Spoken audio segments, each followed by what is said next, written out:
Hey guys, it's Cugsley, and welcome back to another video. So I'm making this because I just got back from the movie theater watching Iron Lung, and I saw a lot of other people making reviews, so I thought I'd throw my hat in the ring and do one as well.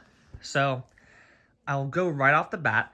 This movie is not This review is not going to have any spoilers. I am going to go into some of the themes of the movie and how I feel it encapsulated those themes, and generally just kind of like basic plot points of the movie where I won't go into too much detail of the specifics. But I'm not going to spoil the finale, the third act, and I'll keep it light for the first and second act. And so I will begin now. First off, I would rate the movie. I'm gonna give two ratings. Actual enjoyment wise, I would say about an 8 or 9 out of 10.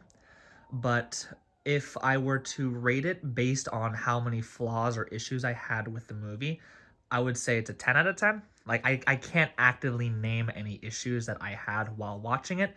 Nothing detracted from my enjoyment, and there wasn't anything that I thought didn't land well. But actual, like just kind of looking at it and thinking about kind of how it might be perceived by others as well, I would say about like an 8 or 9 out of 10 is where I landed.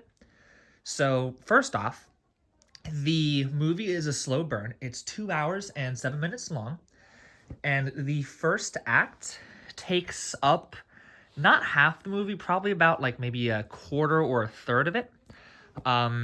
Basically, the way the movie hammers home the atmosphere and the dread is by repetition and by escalating circumstances as things are added on to like the task list that he has to do, our main character. So basically, the main plot of Iron Lung, right, to start with, the basics that you would know going in is that there was a cataclysmic event dubbed the Quiet Rapture that caused all habitable planets and stars to just blip out of existence in the universe, except for dead planets, moons, and free-floating spaceships. So the team, I forget the name of the actual organization that our main character is in, because there's two factions, being like Eden and then the Consolidation, I believe it was, something of the sorts.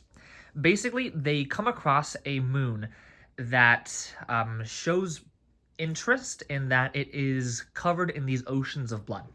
So they send our main character down on the first expedition to investigate what's beneath the surface of the blood, to essentially take photos and find out what is down there and see if there is any hint that there might be resources or some kind of useful stuff, basically, to help propagate their existence. Whether it is possibility for fuel, if there's any life down there, is the blood sustainable for life, what's the makeup of it, kind of stuff like that, right? So the first dive down, he goes throughout, he takes a lot of photos and gets a general idea. This scene is, or I guess like this section of the movie is probably the longest because it builds up the anticipation for when things start to go awry. It gets the viewer into the kind of groove of how the ship works, the circumstances of it, the stress that he feels, and the constant buildup of that stress. And it hammers home early the sense of futility being welded shut inside of the submarine. And the people who are outside sending you down aren't the most cooperative. And so it really hammers home that isolation and futility. And then, of course, the unnervingness of being in this deep sea of blood, in this case, even water, right, would be pretty terrifying, but that just adds an extra layer of mystery, it being blood. But it adds to the unnervingness of being in this encapsulated, like, pill, right, of a submarine where you can't see anything. And so all you have is an X-ray photograph, like a device, to basically take photos of the underground with X-rays, since you can't see through blood. Now, after that, where the second act kind of begins would be where the tasks that he had were done, and he's brought back up, and they see some of the evidence, and so they send him back down again. After they basically goalpost shift the terms of his deal, where he goes down, he comes back up with the information they wanted, they let him free. So they're dangling a carrot in front of him, and they're moving it away every time he takes a step closer. And so he goes back down again and is forced to continue the expedition, right, with new goals that they set for him. And then this just again hammers home that feeling of helplessness and the lack of agency, right? And the feeling of just being enclosed and isolated from everyone else. I can't go too much in depth of what happens past that point, but it really does a good job with the claustrophobia. And as things start to get worse during Act 2 and 3, as things start to fall apart, as stuff goes wrong, it does a good job building up that franticness and building up that anxiety until it hits a tipping point. So most of it is psychological.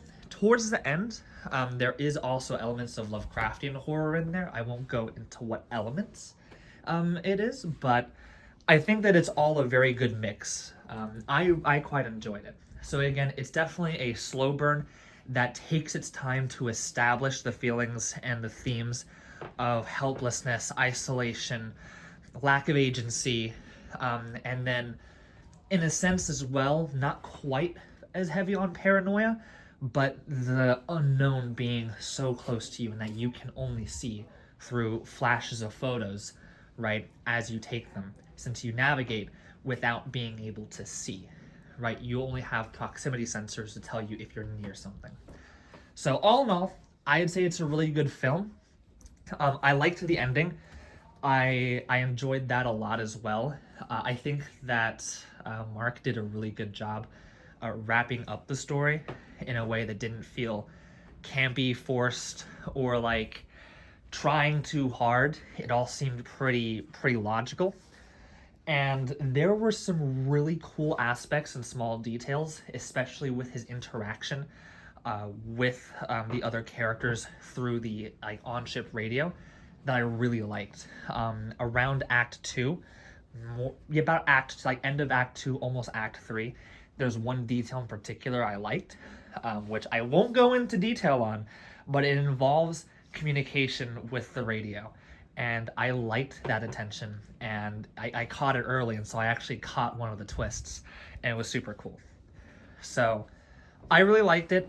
If you like slow burn movies, psychological horrors, like Lovecraftian elements, or you like suffocating dread, I think it's a good film for you. You'll definitely start to grow into the character, right? Like the main character of the film, as it goes on and as you learn more about him and as he learns more about his situation. Because when you go in, you don't know about the main character and you know minimal about the world. And so as he learns and as you learn, you also learn more about him, how he's navigating, how he's dealing with that stress, and you start to empathize with him more as you see his struggle against the feudal. So, yeah, again, I would rate it on like a movie-wise, 8 out of 10. My enjoyment of it, 10 out of 10. I think you should give it a shot. See it in the big screen if you can. Anyways, that is all. Thank y'all for watching, and I will see you at some point in time. Bye!